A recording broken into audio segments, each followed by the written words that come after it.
We want to welcome you to our City Commission meeting. We ask that you turn off or silence all cell phones. Meetings are televised every day on Channel 2 at 6 p.m. and at midnight. At this time, we'll have the Pledge of Allegiance, followed by silent meditation.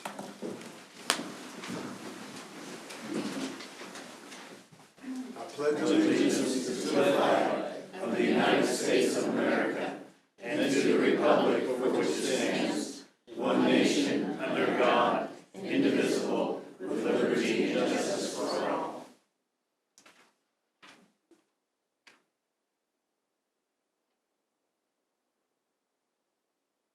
Amen.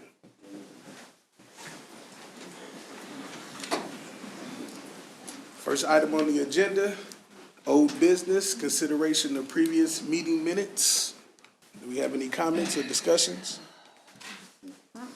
If not, I'll entertain a motion. I move that we approve the previous minutes of the meeting of January 10th. Motion has been seconded. I begin voting with Commissioner Martin. Aye. Commissioner Leanna. Aye. Aye. Aye. Aye. Motion carried, 5-0. Next item on the agenda, second consideration ordinance. Second consideration ordinance number 8207, approval of special use permit for residential homestay, 723 South 10th Street. Mr. Mayor and Commission, there have been no changes since the first reading. We also have received no additional public feedback on the item. The item is before you for consideration tonight. Any comments or questions? Not, this require a roll call, starting with Aye. aye. Aye. Aye. Aye. 5-0. Next item on the agenda, second consideration ordinance number 8208, granting an electric franchise with Evergy Kansas Central Incorporated. Mr. Mayor and Commission, again, there have been no changes. As a quick reminder, this is the city's renewal of our franchise agreement with Evergy. And it's before you tonight. There have been no additional public comments and no more comments from staff. There's no questions or comments. This also requires a roll call vote, starting with Commissioner Martin. Aye. Aye. Aye. Aye. Aye. Vote passed 5-0. Next item on the agenda, new business.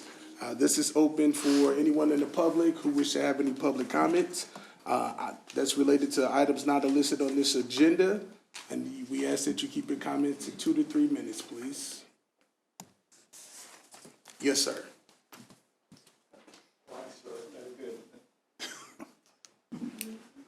You never said it when we were playing basketball.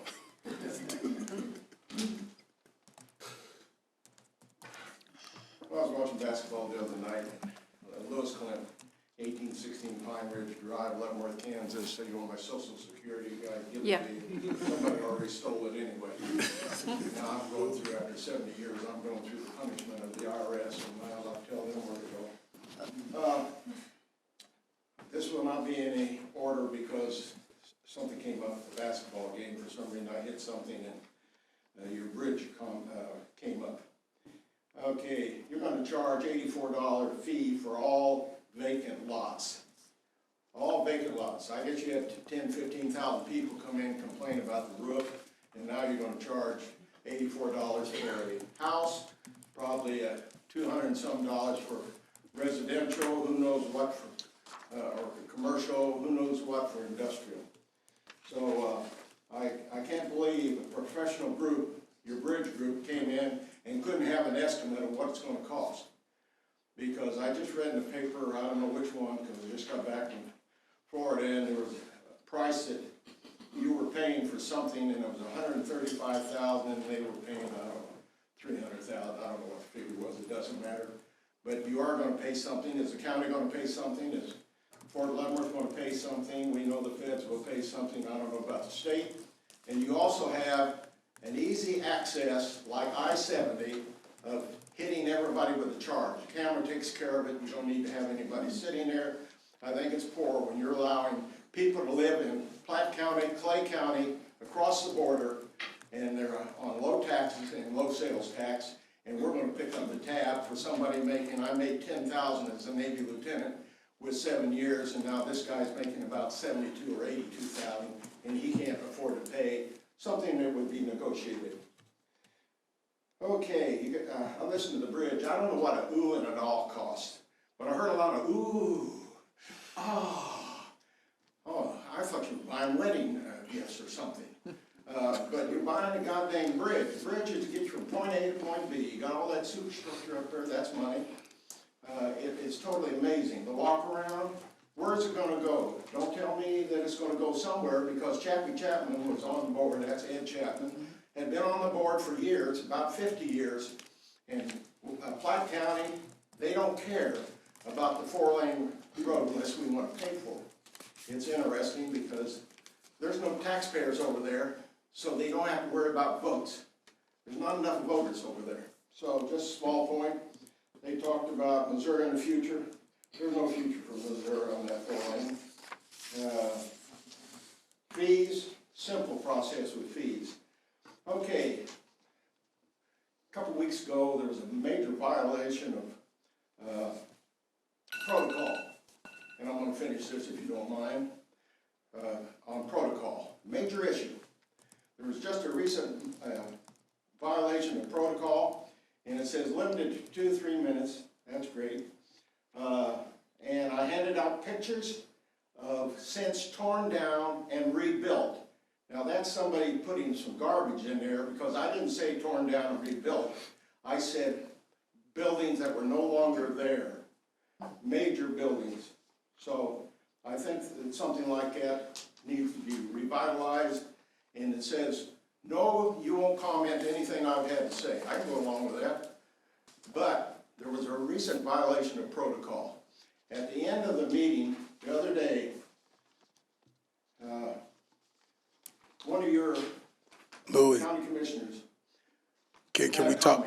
comment. Can you and I talk after this? Say again? I said, can you and I continue this after this? Say again? Continue this conversation after this, please? No, because it has to do with her. She made a comment. Hey, Louis, but your time's up, sir. Yeah, but she made a comment about me saying that there was no reason not to go to a different kind of government.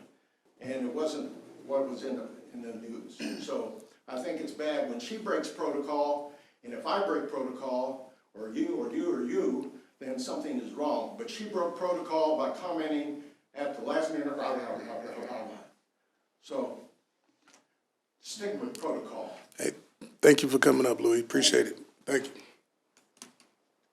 Anyone else from the public that would like to speak, please? If not, moving on to our next agenda.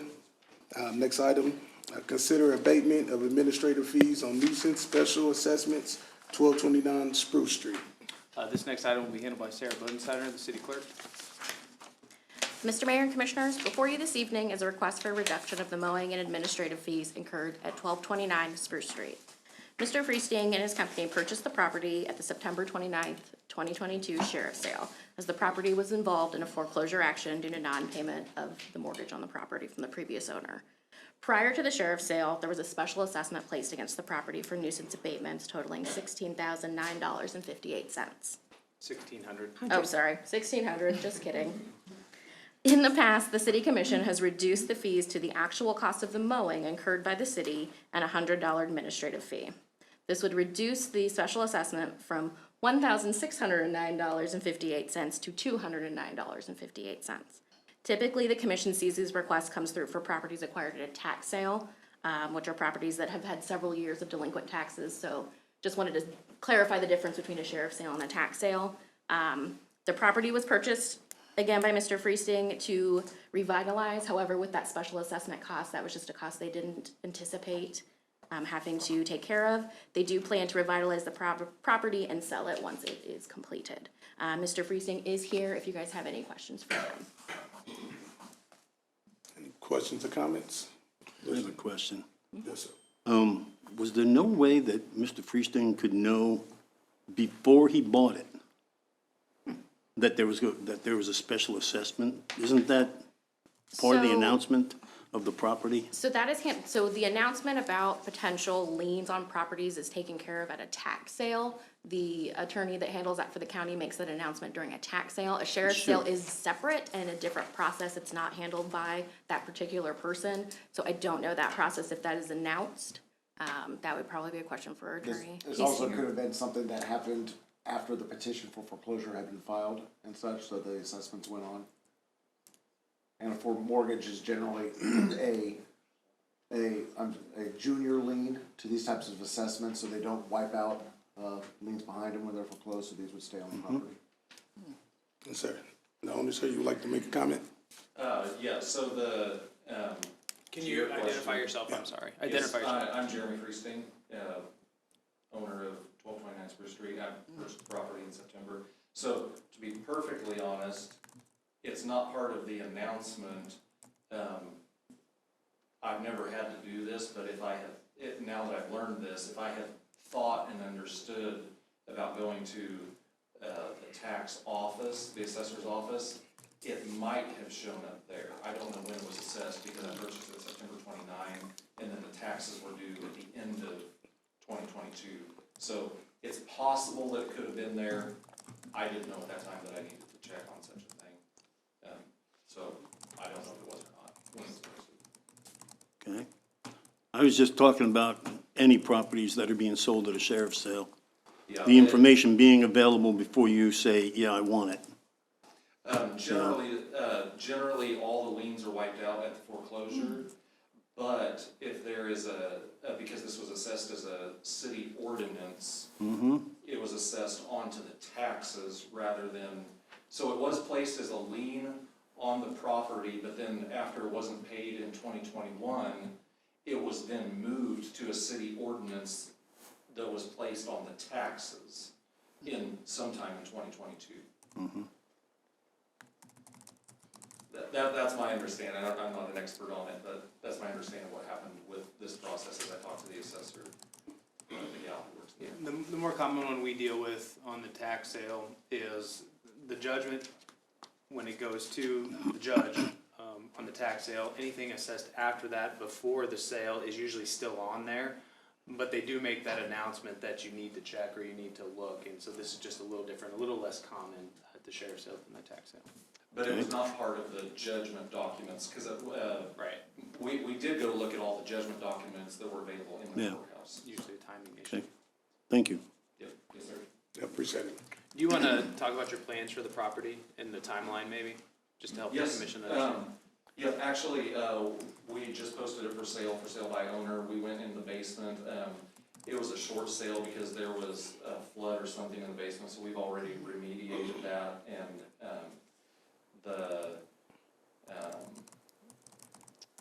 let's see, Kyle, when we posted it. We posted it for sale. We have a contract from an investor who's gonna finish fixing it up and outfitting it. If he doesn't come through, then we're gonna finish the house and sell it on the market. So it is already ready for sale. It's in very good condition as is.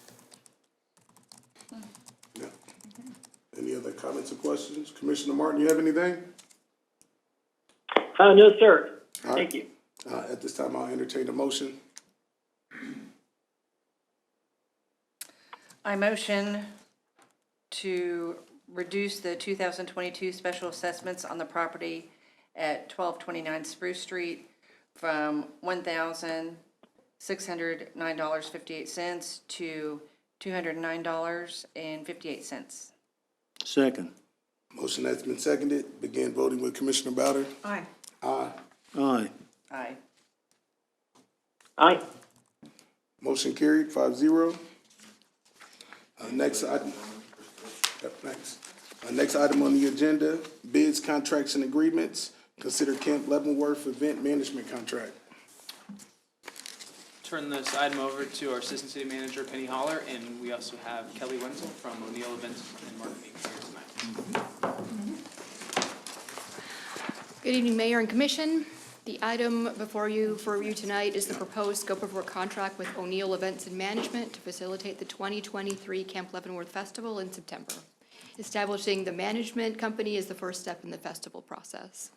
As you're aware, O'Neill Events has coordinated Camp Leavenworth and alternate annual events for the city for the last 4 years, and their experience in running the festival has been invaluable, as we initially started from scratch and it is now a draw for thousands of guests. As the community and commission provided input, especially on infusing the festival with more local involvement, O'Neill collaborated with us to incorporate those changes. Last year, the festival highlighted local craft vendors with a new maker space, had a local food truck, purchased alcohol from a local business, featured local bands and musicians, created the business bulletin board to support local businesses, had Leavenworth Arts, a local nonprofit, run the chalk art contest, and added the 5K run. We anticipate work will begin shortly after the contract is approved, with working dates around the 4th weekend in September. The commission will receive regular updates as planning develops to get your input throughout the process. And as stated in the packet, the management fees are the same as they were last year. We've not seen any increase, and those fees are covered in the budget, and we'll use transient guest tax revenues. Kelly O'Neill Wenzel with O'Neill Events and Management and I are available to answer any questions you have on the proposed contract or festival planning. Well, welcome. Do you have any big plans for 2023? We have ideas for sure. We were really pleased with the way last year went. It was right along the idea that we really build a community event first before we really focus on visitors. We're seeing both, which has been great. So now we'll probably look at ways to continue that mission and kind of do a lot what we did last year and expand the run, which we got a lot of good feedback with, and really finding ways to now pull that community. We feel like the community is now accepting the event and getting into it and understanding where they can plug and play. So I think we'll be expanding that. Yeah, I thought it was amazing. I attended both nights. Kids had a lot of fun, so definitely appreciate it. Thank you to you and your team. Yeah. Any other commissioners have any questions or comments? Was there a report of an after-action review that was conducted, maybe? Yes, we went through kind of the attendance and kind of all of the different things with kind of internal teams with the run and how we can update and kind of change, and we kind of went through that with Penny. Having done that, can you just give me 3 ups and 3 downs? 3 things that were just more fantastic than you could have imagined, and 3 things that you felt, well, maybe they could have been done a little better. So we recognize that there's a lot of family during the day, and so we are looking at some more additional entertainment and things that we can do to like just keep the energy from the stage, but not necessarily put bands on so early, because we realize people are wandering around, playing in the different activities. So we'll probably look at DJs or something like that to kind of run the beginning. We also look at how can we always expand the kids' activities, and how do we expand the run, continue to get more people involved in that, because that was great. We also talked about keeping it done kind of early. We recognize that people aren't staying till 10 or 11, that it's kind of going later till about 9. So we're looking at how we can alter the timing of that and just play to that. Thank you. Yeah. I thought it was very impressive. Great. We're We had excited. a good turnout, and trying to run festivals myself, I know that, that I think it's, what you're charging here is a reasonable amount. And I'm very happy that you're doing this with us. Good. We love it. Yeah, Commissioner Martin? Oh, go ahead. I didn't mean it, it might have sounded like, but I didn't mean No, it to you're sound right. like, I want to know what was good about, No, I was down there and I had a great time. Yeah. I You worked at Silent participated, Disco. I worked the silent disco among other things. Well, the But, number one thing is every event, you have to look and see what can we do better and what can Sure. we continue to grow on. And we do the same exercise, so that was a Yep. great question. Yeah, Ed got some booze. If Yeah, you I'm see him excited to- dance. Yeah, just excited to see how many more participants we might be able to get in the 5K run this year. So I think it'll be a lot of fun. Yeah. Yeah, we won't, the 5K took a little bit of a hit because we had Second Street closed for that, so we had to loop the run, which made it Yeah. a little, but we'll be able to, I think, open that back up, hopefully this that'd be this good. summer. Awesome. All right, well, if there's no other comments or questions, I'll entertain a motion. I move that we, sorry. caught off guard. Let somebody else move. Move that we consider approving the contract with O'Neill Events and Marketing to manage the 23 Camp Leavenworth Festival for $68,200. Second. Okay. Second. Motion has been seconded. Begin voting with Commissioner Martin. Aye.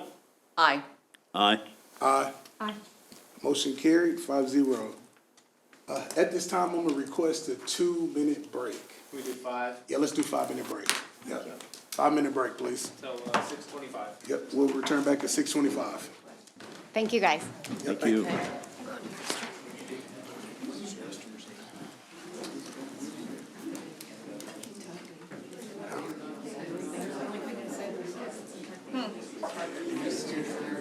Taking a break?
Next item on the agenda, consider Leavenworth attainable housing proposal. Sister Vicky, could I come up? Mr. Mayor and Commission, at the December 6th City Commission study session, Sister Vicky Perkins, representing Leavenworth Attainable Housing, briefed the City Commission on efforts by the group to build a homeless transitional housing program in the city. As part of the presentation, a request was made for City American Rescue Plan Act funding for 2 duplex housing units. At that meeting, Sister Vicky also mentioned that the group was partnering with DePaul USA to help manage the program. At the request of the City Commission, Chuck Levesque, is that right? Yes. Levesque? Good job. President of DePaul USA presented a more detailed proposal for the project at the January 3rd meeting, along with more information on the DePaul organization in general. Following that meeting, DePaul and Leavenworth Attainable Housing submitted a revised proposal, which is attached to the policy report and was available tonight for your review and the public's view. In the brief, the revised proposal expands the scope to include 2 duplex units, as well as the intent to purchase, rehabilitate, and incorporate 4 single-family homes into the project. I would note that while the scope expanded, the request of $600,000 remained consistent from the December 6th City Commission meeting. They did not include that. So tonight before you is that proposal. I have, if the commission is favorable, laid out 2 funding structures to allocate the funds based on benchmarks, so we can get into that after some commission discussion. But first I'll turn it over to Sister Vicky to fill in anything that I missed. I think you did a great job. Actually, on the very first one, we did have to purchase houses and rehab also, so we haven't really changed that. We just got more specific about how many we hope to do. And again, a number of these will be for single individuals, 1-bedroom places, because the 7 houses we currently have all are for families, and so we have a number of individuals. We get calls frequently that need housing, so we're trying to do some that are individuals. We also hope that in part of it, we will be able to do some revitalizing of some neighborhoods too, to get some houses that now don't look very good and try to fix that up, and at the still time be able to put them into either apartments or small homes for individuals or couples possibly. Yeah, just wanted to say thank you for your hard work, your efforts, your team, and everyone. Great team. Yes, ma'am. And everyone that's been a part of this process. I definitely appreciate all the services that you're doing for the community and the needs that you're meeting. I definitely want to let you know you do have my support. And just want to open it up to the commission if they have any questions or comments. I think you're working awful hard and doing For an all. 80-year-old. Doing, for anybody. It's amazing the energy you have and that you put into this. Yeah. I did have a couple of questions. Okay. One, how long do you expect an occupant that moves into one of these homes, how long do you expect them to be there? They really can stay as long as they want to stay. Okay, A number of them, like one that we have right now, I think it'll probably take a couple years to get her totally settled and ready. But when they're ready, we hope that they are able to see something bigger and better, because our homes are pretty simple. And when they're ready, we hope they're strong enough that they can move out into another neighborhood too. But there's not a time limit on it. okay, so this can be transitional housing for them, but it isn't Should necessarily. be permanent. Okay. Then will the occupants pay any kind of rent or Oh, yeah. anything like that? They pay, oh yeah, they have to have an income to be part of our program. Right. So they will pay a third approximately, it varies case to case, but they pay approximately 1/3 of their income for rent. And so far, people have been very, very faithful to getting that done. And then we pay the utilities for them, so they don't have to pay utilities, but they pay a third of their income for rent. Okay, and, Sister, will the ownership, the actual title to these homes, will that be here locally? Yes. Okay, Oh, it yeah. won't go up to DePaul? No, it's here. Thank you. Yep. Commissioner Bader? Yeah, well, I just wanted to say, I was at the Interfaith Community of Hope's 5th anniversary the other day, and talking to Miranda quite a bit about some of the successes they've had with getting people that you know, are really struggling, of course, without a home, that's the first thing you need, a roof over your head, and how difficult it can be to have a family in a location like that without doors, you know, and it's just a very temporary thing. So being able to get people into housing, and of course, they work with Welcome Central too, to be able to apply for employment, and it's a hands up, definitely hands up, not a handout. Yes. And I'm very supportive of this project. Mr. Hengler, let me clarify. DePaul USA will actually own it, but everything is done right here. Sure. Okay. Thank you. Commissioner Martin? Yes, I just want to say, and definitely, Sister Vicky, appreciate your efforts on this, and partnering with DePaul. I do appreciate the fact that they would be willing to kind of contribute about 19% in their funds on this project to add to the $600,000 if we approve that. So anyway, yeah, I appreciate how it's been laid out. Thanks for working with us on that. Thank you. Any other comments? No? Okay. At this time, I'll entertain it. Can I, Yes, sir. If the commission does make the motion to approve, you would do so by accepting the proposal, the structure that I've had. So I do want to read the structure real quick out loud, just the two parts. Funding for land or property acquisition as outlined in the proposal would happen following an agreement but prior to closing. The city manager's office would confirm an agreement and contract have been completed, and prior to closing would issue that portion of the funding. For construction, funding for construction would be allocated following full building permits issued by the city. At that point, the city would expend construction funding in an amount not to exceed $600,000 total for the totality of the projects. That includes land and construction, so we would not exceed that $600,000 amount. Okay. Yep, thank you. Okay. At this time, I'll entertain a motion. I move that the commission accept the proposal and instruct the city manager to work with the group to execute the agreement as stated. Second. Second. Motion has been seconded. Begin voting with Commissioner Bowder. Aye. Aye. Aye. Aye. Aye. Motion Thank you. carries.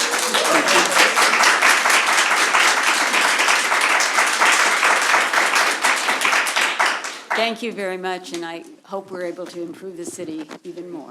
It's a great place to be, so thank you. Sister, thank you. Motion carried 5-0.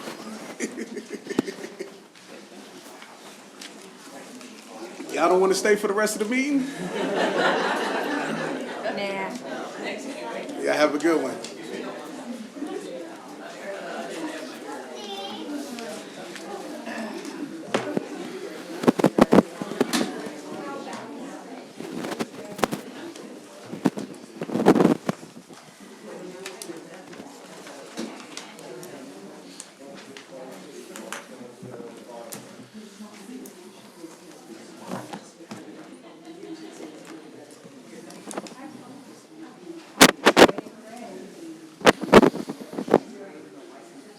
It's a big deal.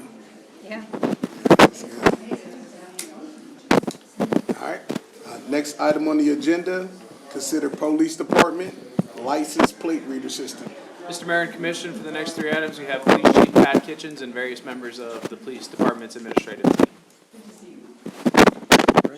Mr. Mayor and Commissioners, the Police Department is requesting the City Commission authorize the city manager to enter into an agreement with Flock Safety Incorporated to provide a license plate reader system at major intersections in the city of Leavenworth.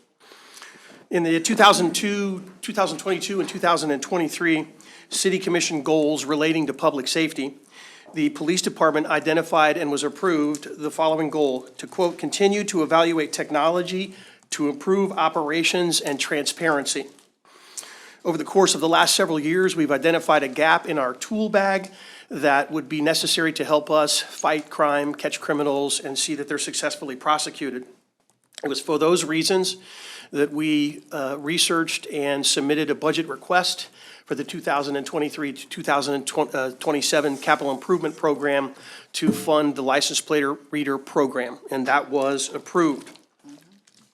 We've had a number of critical incidents in our community, including such things as murder cases that LPR evidence would have been very valuable and enhanced our ability to apprehend, identify, arrest, and prosecute persons for those crimes.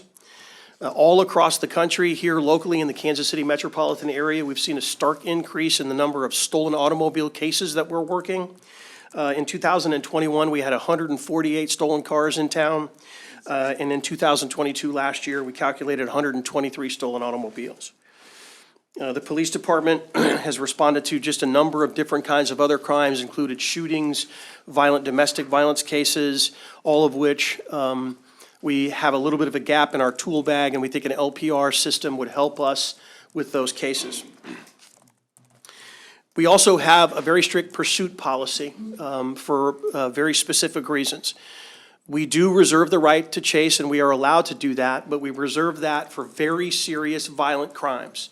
And we do that because of the danger element that exists.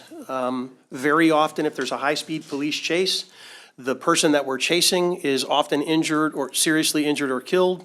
A police officer is injured as a result of that, or a worst-case scenario, a person who's not involved in that, a citizen on the roadway, gets struck and killed. You might have seen 2 weeks ago, our colleagues from the Kansas City, Kansas Police Department were involved in a high-speed chase that went over into Missouri, and an uninvolved person of that chase was struck, and passengers in that car were killed. That was a carjacking, and so that was a very serious crime, but even when it's a serious crime, there is the potential for tragedy, and so we're trying to avoid that by using this technology. On 25 occasions last year, the police department initiated an emergency stop with our lights and sirens, but the people fled. They did not stop. Very often, when they fled, they sped up and fled across the Blue Bridge into Missouri, or they went south into Lansing down to KCK. So our officers properly decided not to chase because of the level of event that they were trying to stop them for, traffic offenses or some low-level crime. So they made the proper decision pursuant to our policy not to chase because it's just too dangerous. But we believe an LPR system would help us still, and I'll explain in a few minutes how that would help us still identify them, be able to get an arrest warrant and pursue them for criminal charges without the risk of the high-speed chase. The police department did several months of research, and we prepared what's called a request for proposal and invited companies to submit a proposal to us to evaluate their LPR systems. We received proposals from Electronic Technology Incorporated, Flock Safety, Insight, and utility associations. An RFP requires a panel to be formed to evaluate that. I have some of those members with me tonight, Major Nicodemus, a couple of our sergeants here, Sergeant Wooten and Sergeant Stevenson, with some representatives from IT, and spending all that time. I'll talk about some of the criteria that we used to evaluate the LPR companies. We wanted an all-encompassing system that included the cameras, the ability to capture the data, store the data, and allow us to search the data. We concentrated on 4 major intersections in our community: 4th and Limit, 4th and Metropolitan, 10th and Eisenhower, and 18th and Metropolitan. 4th and Eisenhower, 4th and Metro, 10th and Eisenhower, 18th and Metropolitan. Those were the 4 that we were focused on because those are the 4 major areas of ingress and egress into the community. And our experience is most often when people leave, that's how they leave. We wanted to establish a 5-year relationship. That was pretty common among the companies that submitted their proposal. They would want a commitment of that length for a relationship. We wanted them to be entirely responsible for managing and storing the data. We've learned a lot over the last 5 or 6 years when it comes to body cameras and storing data and the expense that can be associated with. So we wanted that company to be able to do that. And then ultimately, we wanted to select the best overall system that was based upon performance, ease of use, and cost. And those were the criteria that we used. The committee reviewed all of those companies. They all either came in person or did a Zoom presentation, and we had the opportunity to interact with all of them, ask whatever questions, evaluate their technology. And it was based on all of those results that the committee is recommending Flock Safety as the company that best suits our needs. When we got the proposals, Flock Safety and all of the companies came in well under the budget from what we had asked for in the CIP. That presented us the opportunity to evaluate whether we could add a fifth intersection. And we are making that recommendation tonight, that there was value to adding a fifth intersection, and that is the intersection of 4th and Limit. And the primary purpose is that one of our high-crime areas or problematic areas that we have in the community is the Woodland Village apartment complex. The difficulty is that most of the time when something happens, it's not necessarily the people that are living there, it's the people that are coming from outside of our community into Leavenworth, from KCK or somewhere else, staying there, causing trouble, and then when the event, whatever event happens, they flee, and they either go back to Kansas City or leave the community. And so we feel like there's a great deal of value of adding that intersection to help us on some of those trouble areas in the Woodland Village apartment complex. I'll just reiterate on the budget. In the 2023 through 2027 CIP program, the City Commission authorized a $65,000 per year allocation for the next 5 years for us to acquire and install the LPR system. So I'm going to do a brief PowerPoint presentation to talk about a little bit more information about the LPR system. Again, those are the 5 intersections that we would be asking for the LPR systems to be installed at. The 4 big locations where you come in and out of the community, and then 4th and Limit is where we feel like there's a lot of value in helping us solve particular problems in a high crime area. We'll talk about what an LPR is specifically. An LPR is simply a camera system that records a photograph and data of a car that travels through that intersection. The data is then transferred and stored and kept in cloud storage for a period, in this instance, 30 days, and it makes it available for the investigators to review that. Investigators can search the data by the make, model, color, license plate number, and other distinguishing characteristics. For example, if it has a trailer or damage, something like that. This is what an LPR would look like. On the left-hand side, the photograph is the camera that would be installed at those intersections. And in most instances, capturing traffic traveling in all 4 directions, okay? And that's on the right-hand side, a photograph of what would be taken. You see the car and the license plate. That is the photograph and information that would be taken, and that information would be stored and searchable if an investigator is working a particular case. Let's talk about how it would help us. So the LPR system and the data is connected to NCIC, which is our National Crime Information Center. That's the big system that we all use to share information. We would be able to identify vehicles associated with a particular crime. Let's say we had a shooting, or we had a bank robbery, or we had some serious crime. And we had information about the vehicle traveling in a particular direction away from the scene. We could search the data and see if the car that was associated with that crime drove through that intersection at or around the time of the crime. People associated with a particular crime, stolen automobiles. If someone got their vehicle stolen, either here or somewhere else, that information is entered into NCIC. This particular car is stolen. If that car drives through an intersection equipped with the LPR system, it would alert the officers in the area and in the community that that stolen car just drove through the intersection.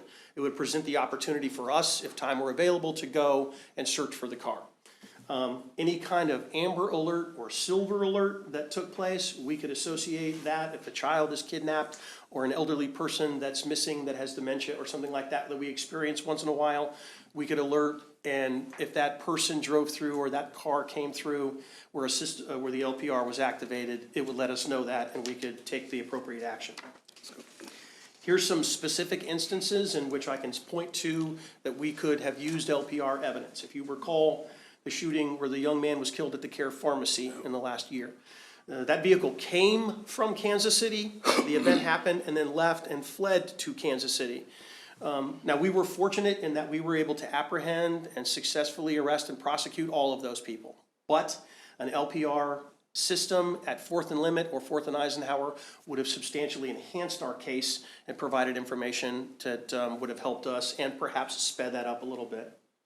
Most recently, the young woman that was killed in Woodland Village was sitting on her front porch talking on the phone, if you saw that case. Again, we were fortunate in that we had the ability to ID and apprehend, and those folks have been prosecuted. I think you saw the sentencing maybe this week in the paper. Those people fled the scene and left out of Woodland Village and went through the intersection of Fourth and Limit. We believe, again, that information would have been available to enhance our case. Here's one we have that's open. If you recall, maybe a year and a half ago, the shooting that happened on Eisenhower where there was a disturbance in Lansing, they drove through in the shooting. That case is still open. I would tell you that I'm optimistic that we continue to investigate that, but very clearly, if we had LPR evidence available in that case, I would feel I feel like a very strong opportunity for us to have been able to successfully identify and prosecute the people responsible. Again, it's open, but I'm optimistic that we're still making progress. One example of how it could also help, maybe in the summer, the latter part of the summer, there was a quadruple murder case in the state of Ohio. And the officers there were able to provide information to officers all across the country that this person is wanted for these crimes and he's driving this car.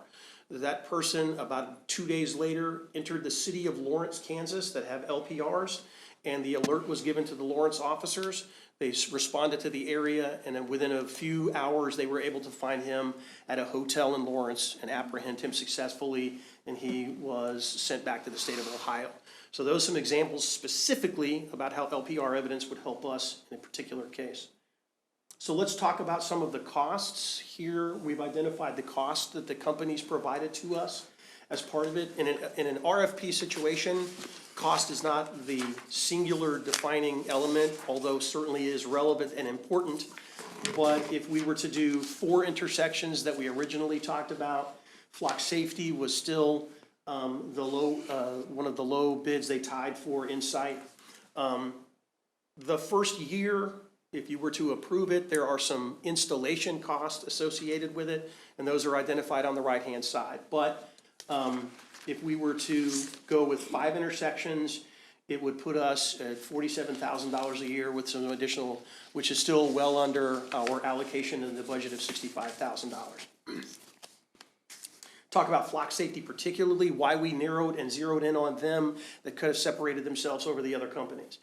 The company Interaction is very concerned about entering into a relationship with a company for 5 years. If we're gonna do that, we were very, very cognizant of our interactions with them. Flock Safety was very well prepared. They gave excellent presentation. We've had a number of conversations and questions. They've been very responsive. We've had an opportunity to visit with other law enforcement agencies that have flock safety, and they come recommended by our colleagues in the law enforcement profession. Flock Safety has a very clear, defined policy that the data that we collect from the camera is kept for 30 days and then it is deleted and not recoverable. We believe that LPR evidence would be necessary most of the time in the first several days. After that, it may be longer than that, but most instances are pretty serious where we need it, it's available, but then at some point, 30 days later, it's deleted. So we're not keeping data indefinitely for no reason whatsoever. Okay, they were very good about that. Most of the other companies left it up to us to define how long we could keep it, and I think one of the companies said you could keep it as long as 3 years. We don't want to do that. We don't find that to be any necessary, and I think the public probably wouldn't like that too much. They have an auditing function.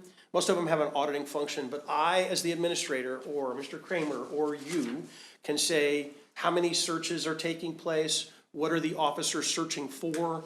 We can have that information. We will do that as part of our policy, but that information would be available. It's a very good, robust auditing system to make sure that we're using it appropriately and we're complying with our rules.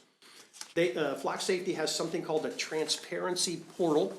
A transparency portal is we would build a link on the city's website, and some of the information about the LPRs would be available for the public to look at. They could click on the link, how many cars drove through this intersection, how many searches are taking place, and that sort of thing. It won't be all of it, but we would make that information available to our public in case they were curious or wanted to monitor to see how things are going with the LPR. We found that to be a very valuable feature in terms of our goal about transparency and making sure the information. The data was very easy to search. Our friends at the Highway Patrol said that the flock safety, they have access to all of them all across the metropolitan area, any ones that the Highway Patrol have, and they, at least one of our colleagues was pretty highly recommending flock safety as the data is really easy to search. And then we wanted a connection to the area. Some of the companies were from Mississippi or Florida and didn't really have a connection to the Kansas City metropolitan area. So as a general sense about this, there are something like 250 LPR intersections in the Kansas City metropolitan area on the Kansas and Missouri side. There are something like 500 in the state of Kansas. Most communities have moved towards this in support of the law enforcement mission of helping us combat crime and that sort of thing. And so as a last piece here, communities in Kansas that have flock safety, they have, so the city of Wichita is pretty big. I think they have something like 200 intersections in Wichita, Hutchinson, some smaller cities in there, and then Platte City is in the process of an agreement with Block City. And so for those reasons and the information, again, I would be recommending. So let me conclude with the final request.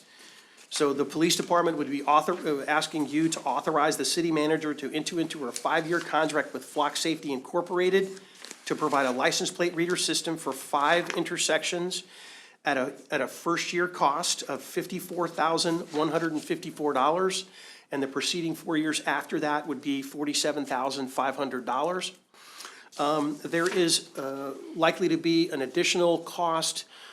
We have to hire a local electrician to wire the cameras. Flock Safety does generally solar-powered cameras, but since the city of Leavenworth owns and operates the traffic signals, you can hardwire it instead of do solar-powered, but that's not the case all over the country and in some places. And so we've reached out to Laven Electrical Company over on 8th and Spruce over there to get some sort of estimate. We're still waiting on that, but I do believe that there would be an additional cost. I don't know how much. I'm anticipating several $1,000s. Certainly if it exceeds the budget, we won't do it. We could just rely on solar power, but we feel like the best way to do it would be hardwire, and we'll assess that when we get those numbers. And so with that, I'll close and open up for questions or discussion. Yeah, thank you for this presentation, and, I know we're all in favor of doing whatever we have to do to combat crime in our community, and so I'm definitely in favor of it. Any other questions or comments? No, good presentation. Thank you. Great, lots of information. That was good. Yes. I'm sorry. Go ahead. Go ahead. No, I was just going to say, Mr. Mayor and the rest of the commission, just some thoughts I've got on it, because I've been thinking about this for a little bit here and going through all the pieces. I mean, definitely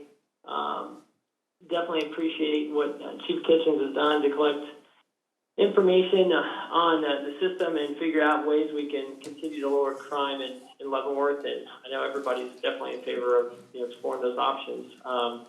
The concerns I have with a system like this, I know right now we just live in a time where it feels like from a public perception is that we just don't have a lot of privacy these days, and it's either something on our phone is being tracked or something, our TVs are monitoring us or something like that. And I know, we've got instances where some states may allow like the red light cameras and others don't. And I think it's still that way in the state of Kansas. Is that right, Mr. Kramer? It's still not something that's allowed right now in the state of Kansas, red light cameras?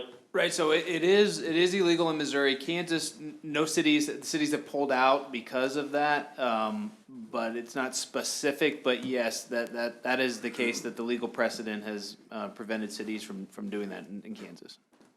Okay. And no, thank you. And so my thought is on this. I everything I've heard and what I've heard people say and the public in general. just knowing there's going to be one more instance where their vehicles will be tracked, whether, they've committed a crime or not. Absolutely, I do believe that this would help to, assist in identifying, any non-law-abiding citizens, any potential, crimes that may have been out there and distracting some of that. But for me, I have a hard time getting over the hump that this is going to be something that all of our citizens are going to have to, in a new reality, that they are going to be tracked. Their whereabouts in the city and kind of throughout. So there'll be 5 intersections and would definitely like to get more input from them. I'd rather see some expense like this be, put more in the people's hands for a vote to decide if they want to agree to something like this. I don't know if we will have that option or not, Mr. Kramer. That's probably not possible, right? I don't believe it's feasible. You're talking about like putting it on a ballot? Yeah, just to get everybody's input on that, to, weigh in on, what their thoughts are, because definitely crime impacts them, and definitely monitoring their vehicles impacts them, as well, and on how secure they feel, and from a privacy standpoint as well. So that's kind of where I'm at. I didn't know if is that even feasible? Anything's feasible. We'd have to consult with the city attorney on how that would work. How something like that would work. Yeah, it would be something you would have to add to the next election. And figure out probably an ordinance, and is this a contract, approving a contract, or is this a specific authorization? We'd have to take a look at that. You would have, these are kind of expenditures type thing, but if you wanted to add some sort of code provision of some kind that it would be limited, we could do something like that. There'd be a full election. I will add, just to throw this out there too. Yeah.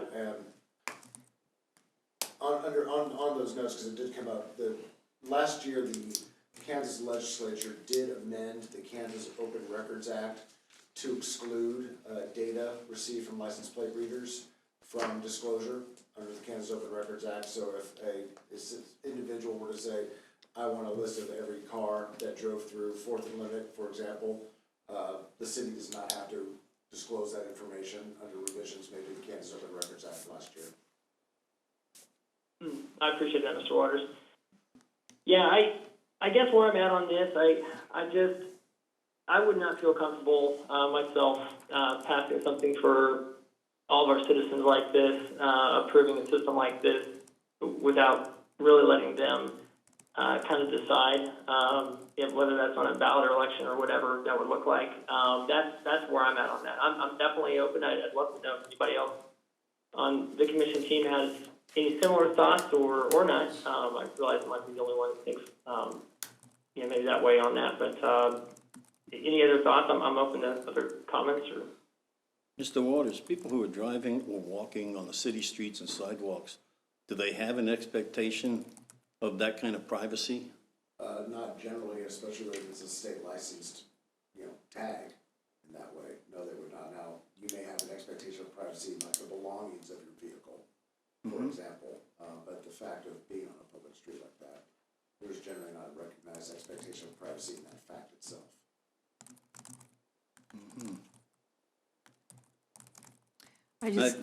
But I'm also aware that the ACLU, I know, has come out and opposed some of these initiatives as well. Sure. So I know that there are civil liberties concerns. I know that I've got at home a very old, like from 1990, 1993, somewhere in there. I've got a picture of me, my car, and my license plate. And they wrote to me and told me, yeah, we got you speeding on the Autobahn. And Man, how fast were you going, sir? Well, everybody thinks the Autobahn is just wide open. There are places where it's limited, and I didn't notice the sign, and boom, they got me. And it's great camera. It's got a great picture of my face, as well as, not that that's something great to take a picture of, but yeah, they do it all the time over there. And people just, the big thing is, people know about it. Nobody's kept in the dark that, hey, you go too fast, you might get a ticket for speeding, and we don't have to have a cop there to get you. So can I interject? I just want to be clear. That's not. This is not that. We're not, this is Oh, not yeah. traffic cameras where we were Yeah. gonna be mailing people tickets or any of that sort of stuff. That is Sure. not that at all. We're not doing that on purpose. The primary point of all this is public safety and crime and helping us solve crime. So I just want to clear that those exist, and I'm not one way or another, but that's Oh, not what sure. this is. Yeah, no, I was just giving it an example of, these things happen, people know that they're gonna get pictures taken of them if they, If you use the Kansas Turnpike, if you skip through and it takes a picture of your license plate and will send you your Yeah. violation, so the cameras of using on license plate is relatively. Yeah, we've had all the way up to Maryland, had the tickets all the way up to Maryland through those toll roads and stuff. They get mailed to you later.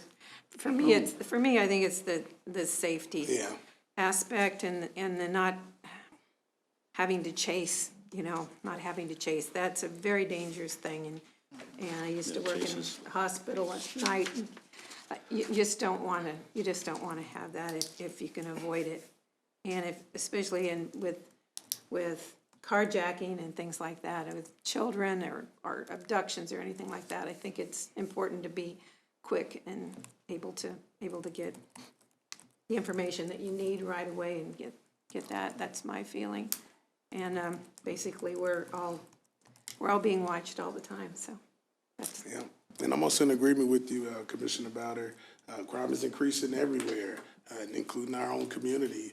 And the toughest thing is to get people to cooperate at times when a crime has been committed, just because they don't want to testify on whoever, the loved ones may be involved, and they choose not to say anything. I truly believe this is going to help the officers out to be able to make sure that they're able to identify, the suspects in this case, so. Yes, sir. you didn't go all the way out to Well, 20th. Sorry. You didn't go all the way out to 20th on Eisenhower. We had a lot of debate about that. We really did. Settle on 10th and Eisenhower because generally speaking, if someone is going to try and leave the city, they're going to go through that intersection more likely than they would 20th and Eisenhower. But we did have a lot of debate internally about that, and ultimately sort of settled on 10th and Eisenhower as probably the most likely path where someone would take if they were trying to flee the city, either south on 10th or west on Eisenhower. So that was a lively debate. Good. It was well considered. Commissioner? But, I appreciate, I appreciate y'all sharing, and I do appreciate your feedback and thoughts, and it's good to talk through that. I think where I'm at on this, I do believe, it does start infringing on, some of our civil liberties, like you mentioned, Mr. Waters, and that's just something that, I don't know what the exact solution is on that, but, I'm just more along the lines of the state of Kansas, I think, on their approach to having even cameras in the intersections right now, at the moment. So those are just my thoughts. That's where I stand. But I wouldn't be in favor of a system like this, just knowing that as it is right now. So. Okay. Thanks for your comments. Yep. Thank you. At this time, I entertain a motion. I move that the commission authorize the city manager to enter into a 5-year contract with Flock Safety to provide the license plate reader system for the 5 intersections with the money as presented. I second. All right, motion has been seconded. Begin voting with Commissioner Bowder. Aye. Aye. Aye. Aye. No. Motion carried 4-1. Next item on the agenda, consider police department weapons upgrade. Mr. Mayor and Commission, the second item that we have this evening is for the police department to request the city commission approve a sole source purchase of new handguns, holster sights, and lights for use by police officers from GT Distributors Incorporated. The police department acquired our existing handgun stock in 2012, and they are in need of replacement. The police department has generally replaced our weapon systems about every 10 or 11 years, and this would be on schedule to do that. Our department range instructors and staff spend a great deal of time and are advocating that we switch from the .40 caliber that we currently have to a 9mm round. The most important element of that decision is accuracy. One of the things that we do is pay particular attention to what's going on in terms of trends across the country. There's a significant shift away from the .40 caliber to the 9mm caliber. So I have some concerns about things like budget. I think .40 caliber ammunition is going to be more expensive and harder to get because a lot of people are switching. So generally when that happens, the manufacturers make less of this and more of what's going on. So we see that as a trend, and we see that as something that's valuable. But again, the most important critical component for this is reliability and accuracy, and we feel like this is the right decision.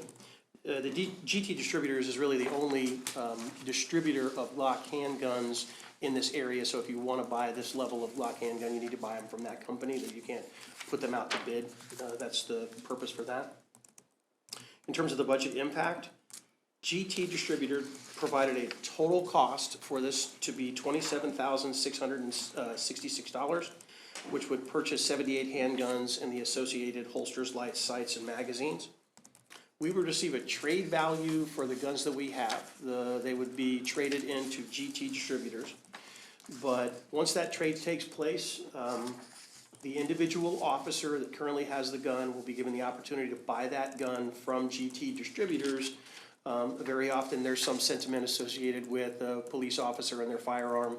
These firearms have a small engraved Leavenworth Police Department emblem on them, and so I would anticipate almost all of the officers would take advantage of that, and it's for a far reduced rate. And so I would expect that to be the case. Again, the total cost after all of that takes place would be $27,666. The city of Leavenworth would have no involvement at all in the officers purchasing the weapons from GT. That would be a personal decision from them. That would be part of it. In the 2023 Capital Improvement Program budget, the City Commission authorized $87,500 total for our department's weapons upgrade. This particular purchase is just specific to the handguns. We would need to make some additional purchases of rifles and sights and those sorts of things, which will be from different vendors. And so we will apply the finance rules to that.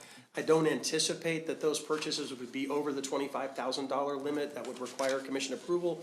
Much likely it would be city manager authorization, but we would certainly follow the finance rules and make sure that we're in compliance with that. So I would ask you to approve a sole source purchase of new handguns, holsters, lights, sights, and magazines from GT Distributors in the amount of $27,666. And I'll answer whatever questions that we have or defer them to the experts that I brought with me tonight in case there's a specific question. Do we have any questions or comments? No. No. There's no questions or comments at this time. I'll entertain a motion. I move that Mr. Mayor, I move to, sorry, go ahead. Go ahead. Oh, yes, I do move to approve, Mr. Mayor, the purchase of the handguns from GT Distributors in the amount not to exceed $27,666. Second. A motion has been seconded. Begin voting with Commissioner Bowder. Aye. Aye. Aye. Aye. Aye. Motion carried, 5-0.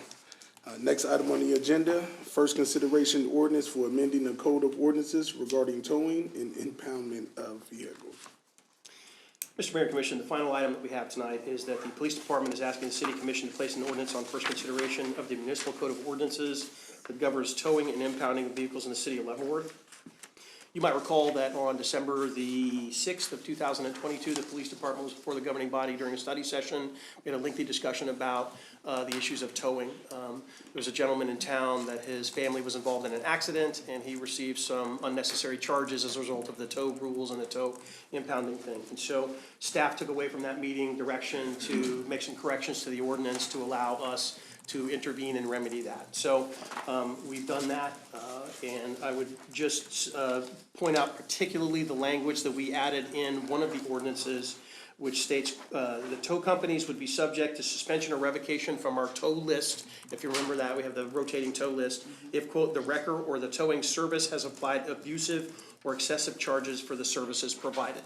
And so that's how we introduce language to solve that particular problem. If you might also recall, we have the tow rules that are developed by the police department. I was waiting on the outcome of this particular decision by the governing body, but if you're inclined to pass that, I intend to change and add a rule specifically that says what was originally the problem, which is that you are required to tow the car to wherever the family member wants it towed. I'm gonna make that a part of the rules as well as the ordinance change.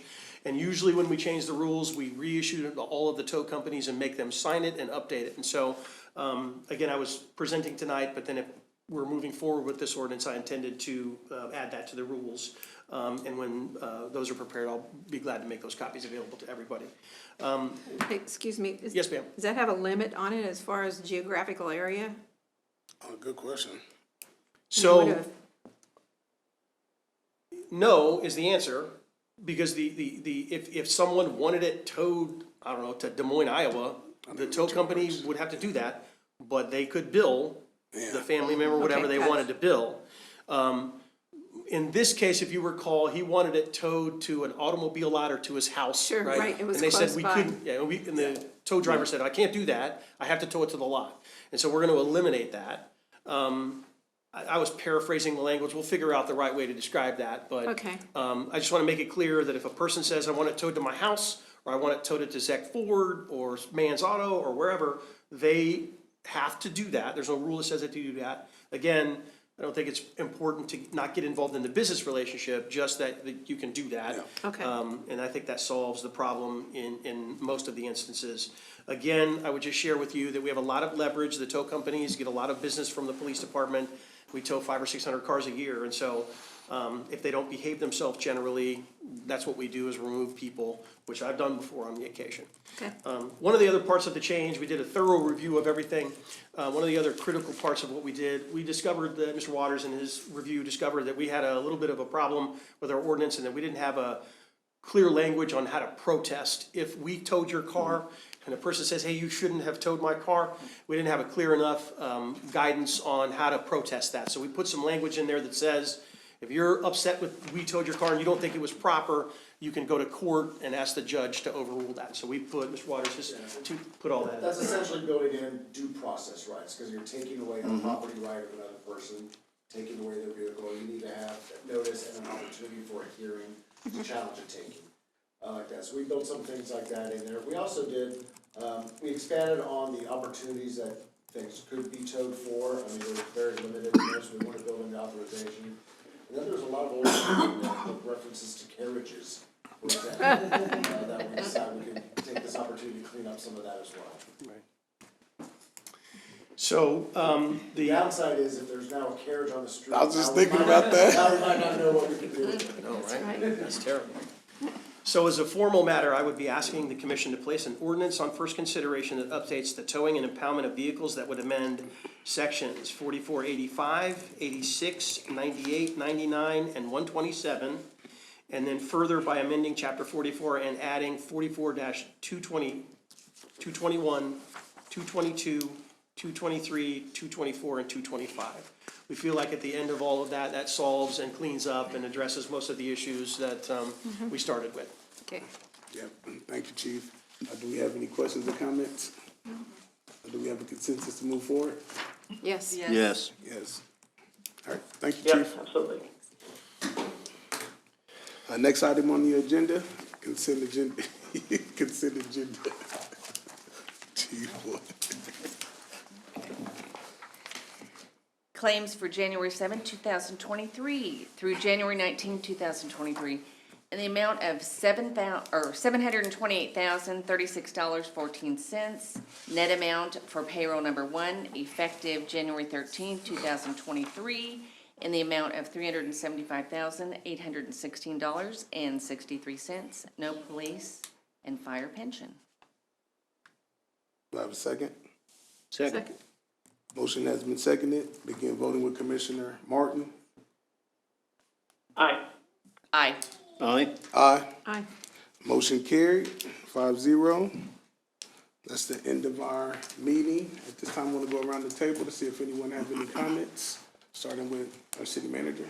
Yeah, just a couple quick things. I do want to thank the commission and the public. Camp Leavenworth, there was a lot of, not a lot, but there were some things that we could do better. Camp Leavenworth's a living festival and event that we want to look at each year. So, commission, public, if you have ideas, if you have suggestions, continue to funnel them our way. Some of the suggestions that came through the commission last year, they came from business people or citizens. We incorporated, and I think it made it for a better, richer festival. So keep those coming. It's your festival. It's the residents and the businesses and the commission and the people of Leavenworth. So let us know, and we're happy to continue to evaluate the festival. So I wanted to bring that up since we talked about that tonight.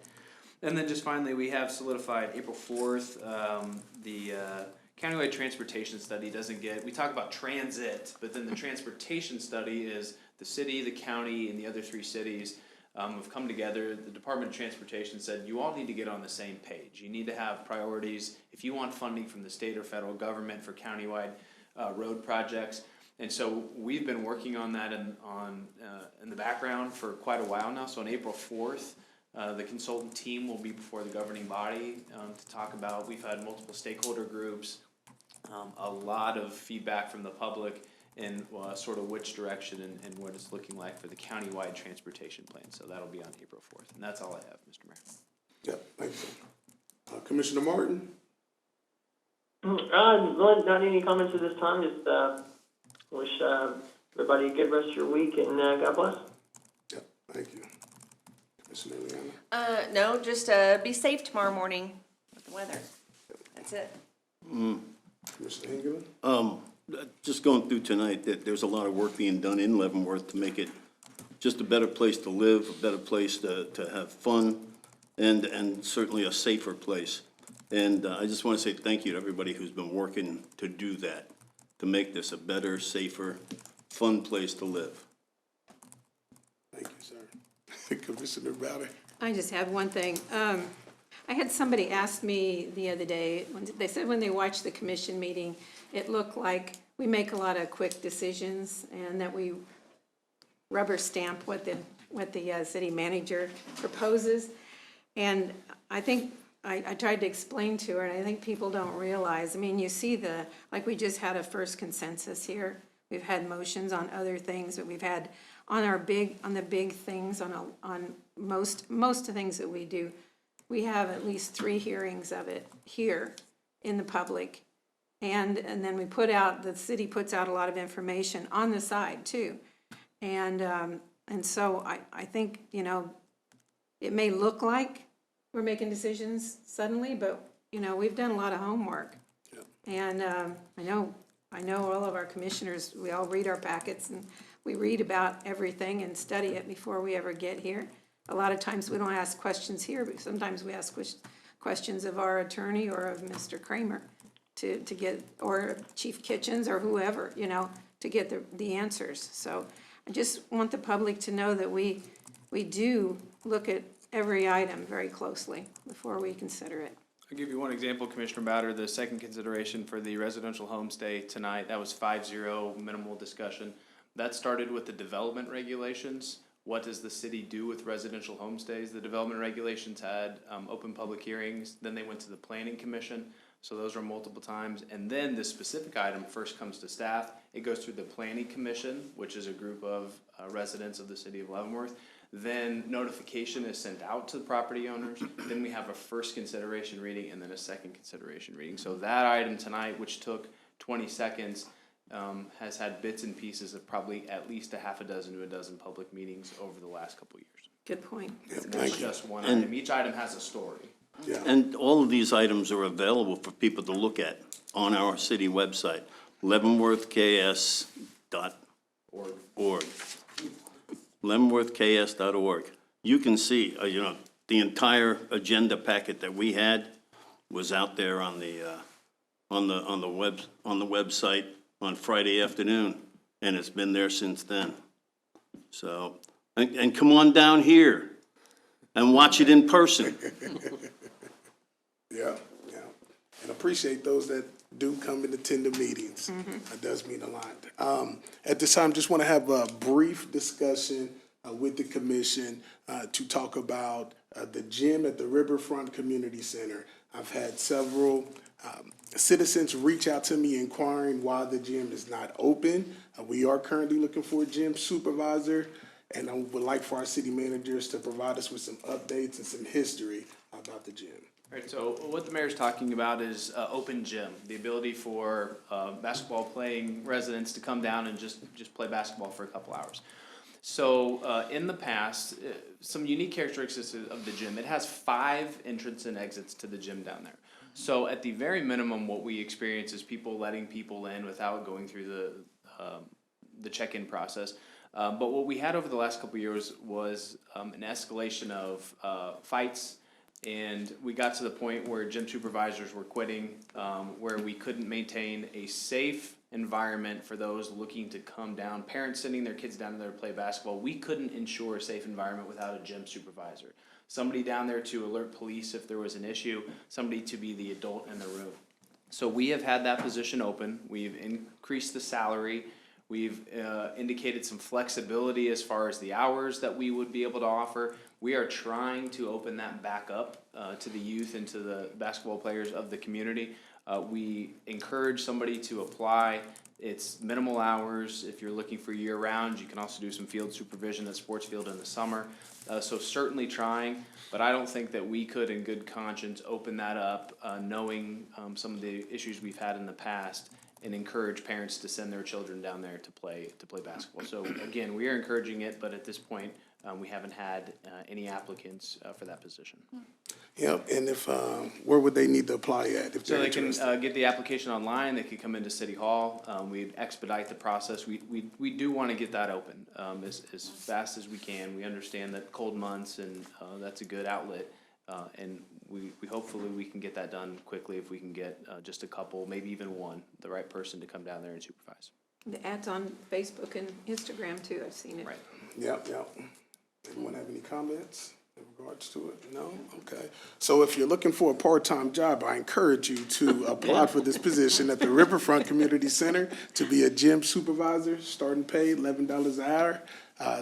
Its schedule's flexible, great part-time position. And the kids in this community need you to be present, so please apply. That's the end of our meeting. Meeting adjourned. Motion to adjourn the meeting? Adjourn, I move that we adjourn it. Second. Motion has been seconded. Begin voting with Commissioner Martin. Aye. Aye.